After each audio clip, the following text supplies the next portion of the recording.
በ1970ዎቹ የአውሮፕላን ማረፊያ ጥበቃ ከመጠናከሩ ከ10 ዓመታት በፊት አንድ የታጠቀ እንግዳ 727 አውሮፕላን በመጥረፍ ተሳፋሪዎችንና ሰራተኞችን ለጥሬ ገንዘብ ታጋቾች አደረገ። የሰማይ ተከታዩ ለመያዝ FBI አደገኛ በሆነ ሀገር አቋራጭ የሰው አደን ላይ ተሰማርቷል። ወኪሎቹ በረራውን እንዲያቆምና በአሜሪካ ታሪክ ውስጥ እጅግ የታወቀውን ግለሰብ በቁጥጥር ስር ለማዋል ታገሉ።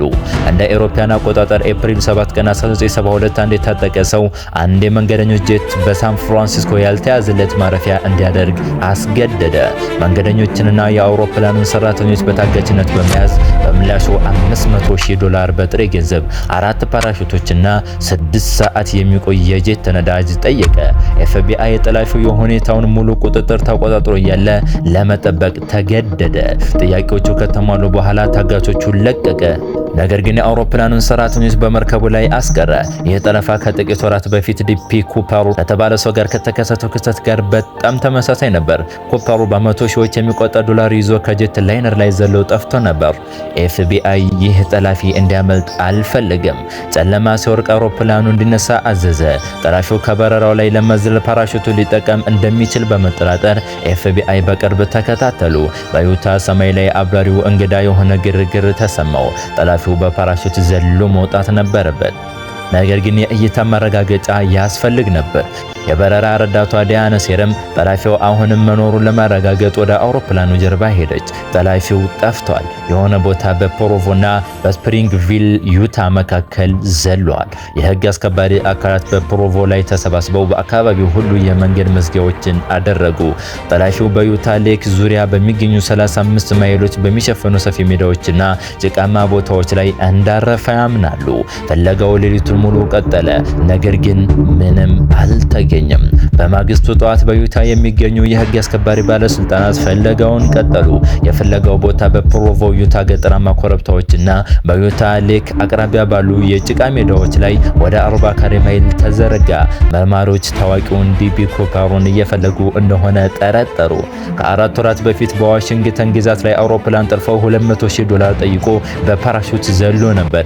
የዲቢ ኩፐሩ ወይም የገንዘቡ ምልክት ግን አልተገኘም። ዲቢ ኩፐሩ እንደገና ጥቃት ሰንዝሮ ከሆነ በዩታ የሚገኙ መርማሪዎች ለሁለተኛ ጊዜ ከእጃቸው እንዲያመልጥ ላለመፍቀድ ቆርጠው ነበር። ሰፊውን ግዛት ለሰዓታት ከፈለጉ በኋላ ባለስልጣናት ምንም አላገኙም። ተጠርጣሪም ሆነ ፓራሹት የለም። እንደ ኤጀንት ራስል ገለጻ ጉዳዩ ከዲቢ ኩፐሩ ጋር በጣም ተመሳሳይ እየሆነ መጥቷል። የአሰራር ዘይቤው በአጠቃላይ በደንብ ይገጣጠማል። ስለ ነዳጅ መኪናው አቀማመጥና ስለ ተቀመጠበት ወንበር ዝርዝር ጉዳዮች ተመሳሳይ ነበሩ። የአካባቢው ፖሊስ ፍለጋውን ባጠናከረበት ወቅት FBI አንድ መረጃ ደረሰው። አንድ የሃይዌይ ፓትሮል ሰው ለዩታ FBI ደውሎ ሪቻርድ ማኮይ የተባለ ጓደኛ እንዳለውና እሱን ሊሆን እንደሚችል ነገረው። ማኮይ በዩታ ሃይዌይ ፓትሮል ውስጥ እንደ ዲስፓቸር ይሰራ ነበር። በዚያ የጠለፋው ምሽት በስራ ላይ ስለነበር ሁሉንም ስርጭቶችና ውይይቶች እየሰማ ነበር። የጥበቃ ሰራተኛው ለመርማሪዎቹ እንደተናገረው ሪቻርድ ማኮይ አውሮፕላኑን ስለመጥረፍና በፓራሹት ስለመዝለል ከእሱ ጋር አውርቶ ነበር። FBI በመቶዎች የሚቆጠሩ የውሸት መረጃዎችን እያገኘ ቢሆንም የዚህኛው ምንጭ አስተማማኝ በመሆኑ ለማረጋገጥ ወሰኑ። ማኮይ በአቅራቢያው ይኖር ስለነበረ 2 ወኪሎች ወደ ቤቱ ተላኩ። እሱ በኬ ከተማ ዳርቻ በጣም መጠነኛ በሆነ ቤት ውስጥ ይኖር ነበር። ስለ ሪቻርድ ማኮይ ማነጋገር ይችሉ እንደሆነ ሲጠይቁ አብራቸው የምትኖረው አማቹ ብሔራዊ ጥበቃ ግዳጅ ላይ መሆኑን ነገረቻቸው። ወኪሎቹ የማኮይን ሚስት ማነጋገር ይችሉ እንደሆነ ቢጠይቁም ወደ በሩ መምጣት እንደማትችል ተነገራቸው። ወኪሎቹ የማኮይን ታሪክ መረመሩ። የቀድሞ ወታደራዊ አገልግሎቱ አስደናቂ ነበር። በቪየትናም 2 ጊዜ አገልግሏል። መጀመሪያ በግሪን ቤሬት የፈንጂ ባለሙያ ሆኖ በኋላም እንደ ሄሊኮፕተር አብራሪነት ሰልጥኗል። በርካታ ሜዳሊያዎችን አግኝቷል። ወኪሎቹ እንደተገነዘቡት እሱ በዚያን ጊዜ ጠላፊውን ለመፈለግ ሄሊኮፕተር እያበረረ ነበር። የወታደራዊ መዝገቡ የጣት አሻራውንና የጽሑፍ ናሙናውን የያዘ ሲሆን ይህም ወደ ወንጀል ላብራቶሪ ተላከ። ሪቻርድ ማኮይ ከብሔራዊ ጥበቃ ግዳጅ ተጠርቶ በFBI ተጠየቀ። ከወኪሎቹ ጋር በጣም ተባባሪ ነበር። የጽሑፍ ናሙና እንዲሰጥ ሲጠየቅ ተስማማ። የበረራ ረዳቷ ዲያን ሴርም በቦርሳዋ ውስጥ በደበቀችው ማስታወሻ ላይ ያሉትን ቃላት እንዲጽፍ ጠየቁት። ማኮይ በጠለፋው ምሽት ከባለቤቱ ጋር ራት ለመብላት ወጥቶ እንደነበር ለወኪሎቹ ነገራቸው። ፎቶውን ቢያነሱም እሱን በቁጥጥር ስር ለማዋል ግን በቂ መረጃ አልነበራቸውም። ስለዚህ ማኮይ በነጻ ተለቀቀ።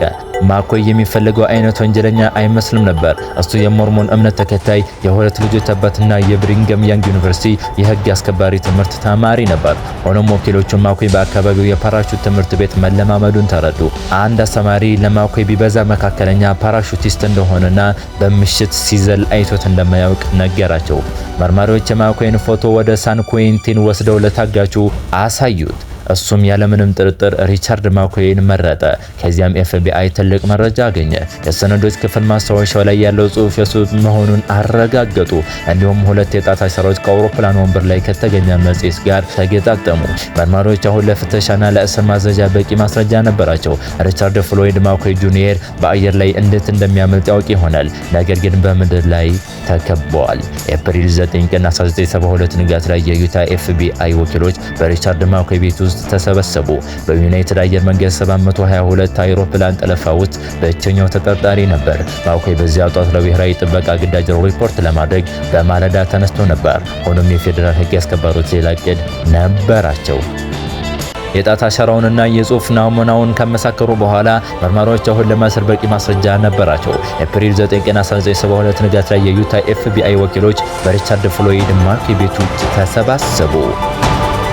ማኮይ በዚያ ጧት ለብሔራዊ ጥበቃ ግዳጅ ሪፖርት ለማድረግ በማለዳ ተነስቶ ነበር። ሆኖም የፌዴራል ሕግ አስከባሪዎች ሌላ ዕቅድ ነበራቸው።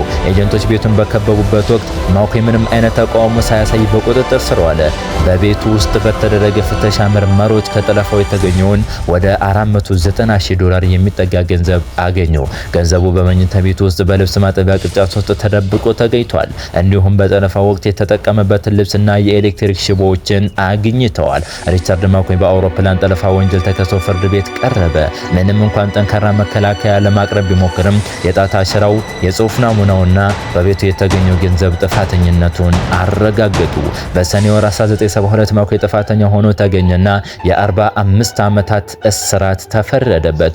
ወደ ሉዊስ በሩግ የፌዴራል እስር ቤት ተላከ። ነገር ግን የማኮይ ታሪክ በዚህ አላበቃም። እንደ አውሮፓውያን አቆጣጠር ነሐሴ 10 ቀን 1974 ማኮይና ሌሎች 3 እስረኞች ከእስር ቤት ማምለጥ ቻሉ። ማኮይ ከቆሻሻ መኪና ማውጫ ላይ የጥበቃ ሰራተኞችን በማስፈራራትና አጥር በመስበር አመለጠ። ለብዙ ወራት ኤፍቢአይ እንደገና ሲያድነው ቆየ። በመጨረሻም በህዳር 1974 ኤፍቢአይ ማኮይን በቨርጂኒያ ውስጥ በሚገኝ መደበቂያ ቦታ አገኘው። ወኪሎቹ እሱን ለመያዝ ሲሞክሩ ማኮይ መሳሪያ በመምዘዝ ተኮሰ። ወኪሎቹም በወሰዱት አጸፋዊ እርምጃ ሪቻርድ ማኮይ ተመቶ ህይወቱ አለፈ። እስከዛሬ ድረስ ብዙዎች ሪቻርድ ማኮይና ዲቢ ኩፐር አንድ ሰው ናቸው ብለው ያምናሉ። ምንም እንኳን ኤፍቢአይ በይፋ ሁለቱ ሰዎች የተለያዩ መሆናቸውን ቢገልጽም የሁለቱ ጠለፋዎች ተመሳሳይነትና የማኮይ የፓራሹት ችሎታ ጥርጣሬውን እስካሁን በብዙዎች ዘንድ አላጠፋውም። የዲቢ ኩፐሩ ማንነት እንደ ሚስጥር ቢቆይም የሪቻርድ ማኮይ ድፍረት የተሞላበት ጠለፋ ግን በታሪክ ተመዝግቧል።